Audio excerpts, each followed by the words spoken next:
فادي عيطاني هو المدير التنفيذي لمنتدى الجمعيات الخيرية الإسلامية، وهي مؤسسة خيرية مقرها لندن تتبنى القيم الإسلامية.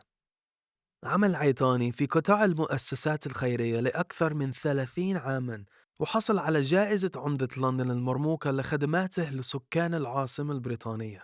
اكتشف أسباب شعوره بأهمية دعم المسلمين في المملكة المتحدة وتأثير عمله على المجتمع البريطاني. Hi, so I'm Nour, a student journalist, and I have with me here Fadi Itani, who currently serves as the Chief Executive of Muslim Charities Forum. I have been in the sector for nearly now 30 years. I joined the charity sector as a junior officer, and at that time I joined Islamic Belief, which is the biggest Muslim INGO in the non-Muslim world in a way. So can you tell me more about MCF and what kind of programs and projects you do, and like what the help you provide abroad in different countries, etc.? MCF, unlike other charities, we don't deliver programs directly internationally. We basically more like a network, an umbrella organization of Muslim charities, basically delivering development program, emergency response, and aid internationally, as well as for the last 3 years now, we've been supporting Muslim-led organizations within the UK who are delivering what we call it a social action work. We basically focus on 3 to 4 areas. Mainly is basically research, and then research to support what we call the advocacy, which to be the voice, advocate the work, and also challenge the challenges that Muslim charities is going through.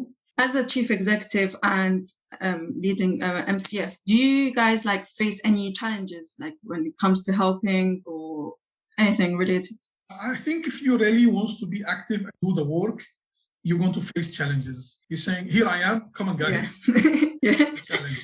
We have seen an increasing hostile environment, not just against Muslim charity, but against the Muslim community in general. And this started to happen since 9/11. What happened in the States. And unfortunately, it started going through different stages, different phases in different countries and so on. You have charities who are facing difficulty to transfer their fund and support through the banking financial system. And you have basically the most big, all those challenges are, to be honest with you, it is possible to overcome them, although there is a lot of challenges. But the biggest one which you can't is increasing needs, and basically how you can make sure that you deliver more, you support more, and in the end, how you can do better work, which actually will change people's lives and so on. How do you think you've contributed to the British society as a Muslim and as an Arab? We all have a mission in this life. That's right. We're not being created for nothing, to be honest with you. And we have more duties because that we need to keep up the work and the good work. And we don't do it, to be honest with you, to show off or to tell the world, here we are, we're doing good work. This is what we believe in. And to be honest with you, from my first day of arriving in the UK, and I arrived as an asylum seeker, as a refugee, like many people, basically. So I did not have the privilege to come here like on a scholarship, for example, or on a business trip or something. So it was a clear path, and I didn't choose it. And let's be honest here, because I came here with an intention to study. I'll be honest with you, because I struggled continue my studies in Lebanon because of the war and so on.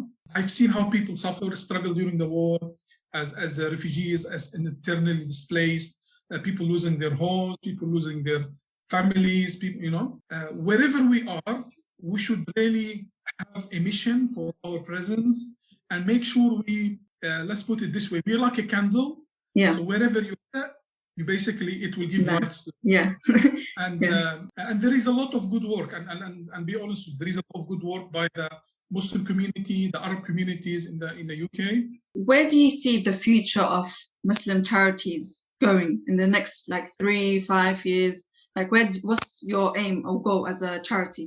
I think we need to acknowledge that something connected to the Muslim charities, the people who support them, they're actually quite generous community, which making the sector growing fast. So every year we have new charities coming up. They create a change in any areas they work. For this to happen, we basically hoping that Muslim charities in general, they will focus more on quality of work, on the research of their work and the impact and the data, and also on advocating this work and capture it, in a way like so other people can see it and learn from it. What are some tips you would give to the younger audience on how to choose a career that has a social impact? That not just a career that, I just want to earn money and that's it. Like something they should do to impact society. Because as you said, I believe that as well, that we're all born to do something in life. Like we always have to leave a message for our next generation. Do what you love, which is important, of course. Yeah. Money is not everything, Yeah. And the real happiness, to be honest with you, is when you really make others happy by alleviating their challenges and their suffering. Hopefully, inshallah, you like yourself, you become a journalist. So you can really focus on work that it can help people be the voice of those who are voiceless. And whatever, young people, they feel that they want to do, just focus on it. We need people who are specialized in their field, whatever they are, whatever work young people who wish to do, specialize. Don't be just another number. Be just another charity worker, another journalist. Exactly. Be the journalist. Be the change. Yeah. And be the change you want to see in others. Yeah. So otherwise, you just become like, we have so many journalists, right? We have so many charities, but people only remember those who make a difference. And this is where we need to prepare for the work we want to do, for the career. And I will finish my advice on this, is any opportunity for young people to go into experience, placement, internship, go for it. The experience will make the difference after people graduate. Yes. Because at the moment we live in a time, degrees are not equipping people enough. Yeah, exactly. So I was looking at your social media, Instagram and Twitter, and I know that MCF is really keen on the climate change and COP26. What are the things you're doing or making awareness for people for climate change? We actually got involved in these climate programs a few years ago. The difference we can make individually, it will make really an impact on our lives. So we basically took part in what we call it the Great Big Green Week, which took place in September. And we basically brought a network of Muslim charities, organizations, and mosques from around the country to be part of it. And we came up with what we call it the Green Jum'ah.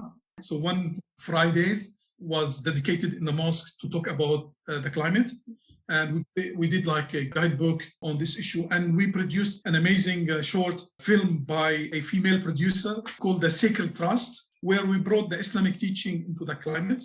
So I said to young people, if there is an opportunity somewhere, don't just look at the money, go for the experience. And you can deliver, especially if you are with the right people. We are a very small team, but we really have a lot of dreams and ambitions to do a lot. We have in the office 4 young people going through their what we call the Future Leaders program, which is basically each one of them owning a project and delivering it, hopefully to make a change. Thank you so much for this interview. It was really interesting. No, thank you so much for the opportunity, and I hope that it will be beneficial. Thank you so much, and thank you for your time. Thank you, Nour. فادي عيطاني بصفة الرئيس التنفيذي لمنتدى الجمعيات الخيرية الإسلامية في لندن، عمل فادي عيطاني في قطاع الجمعيات الخيرية أكثر من 30 عاماً، ذلك المجال الذي يمثل مصدر فخره. في هذا البودكاست يحكي فادي كيف بدأ العداء تجاه المسلمين والجمعيات الخيرية الإسلامية في أعقاب أحداث 11 من أيلول سبتمبر مباشرة، وكيف تسبب ذلك في مشاكل مع الجمعيات الخيرية الإسلامية التي تحول الأموال من خلال الأنظام المالي رغم الاحتياجات المتزايدة داخل المجتمع.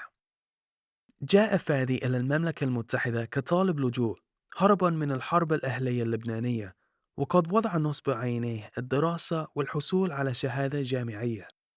بعد بلوغ هدفه أراد مساعدة الآخرين والتخفيف من معاناة أمثاله، وكان العمل الخيري الطريق الطبيعي لتحقيق ذلك. وقد فاز بجائزة عمدة لندن المرموقة عن خدماته لأهالي لندن كمدير لمؤسسة خيرية. يأمل منتدى الجمعيات الخيرية الإسلامية في التركيز بشكل أكبر على جودة العمل والبحث والبيانات ونشر فكرة العمل الخيري لإلهام آخرين في المجتمع البريطاني. هذا البودكاست إنتاج مشترك بين الفنار للإعلام وبوديوم.me بتمويل من منحة المعهد الدولي للصحافة IPI. نشكر نور غانم وفادي عيطاني لمشاركتهما في هذه الحلقة.